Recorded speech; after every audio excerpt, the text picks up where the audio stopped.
You might have heard of a cog in a machine. This is a machine called cog.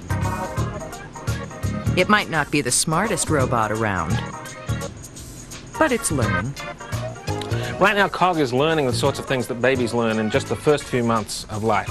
It's learning to see something with its eyes, saccade its eyes towards them, and reach out and try and grasp that thing.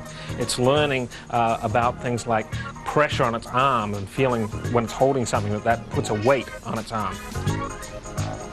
Cog, short for cognition, is learning about the world the same way we do, by using its senses.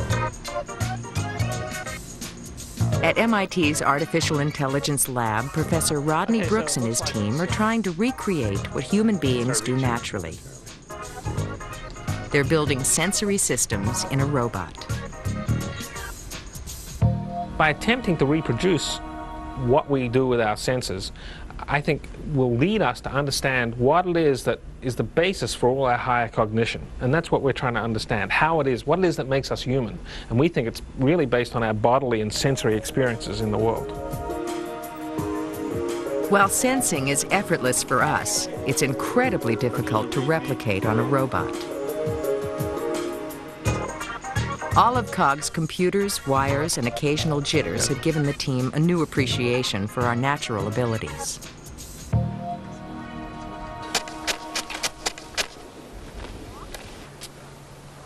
Our ability to perceive the world seems so effortless that we tend to take it for granted.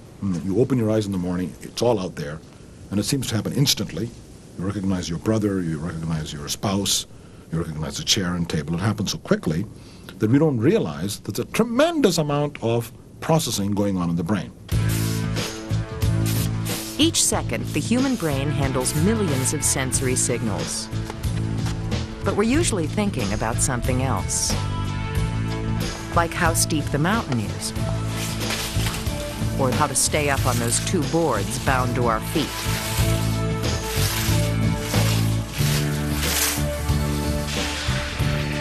We tend not to notice everything we're sensing at once.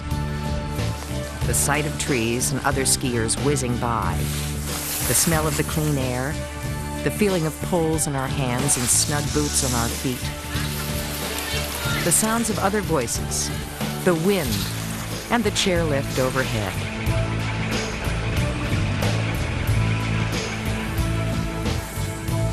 We take it all in, and our brain just deals with it. And somehow, unlike COG, we don't overload, shut down, or require rebooting. You got all these different brain regions doing different things, and it's been a mystery for a long time. In spite of that, you feel like one person. We feel like a whole person because our body and brain communicate through billions of hair-thin nerve cells. Our eyes, ears, nose, mouth, and skin all contain neurons with receptors that turn events from the outside world into electrical and chemical impulses that reach the brain. Every time we sense, our body receives information while our brain figures it out. People sometimes wondered whether there was a central controller, as it were, a little figure in the brain, which would sit there in the middle and sort of correlate all the sensory information coming in from everywhere. This doesn't seem to be the case. Scientists now think that we know about the outside world because different areas of our brain are doing many things at once. Kind of like an orchestra without a conductor. We start off life by making a lot of connections. The brain requires a flood of sensory experiences in order to hook up properly.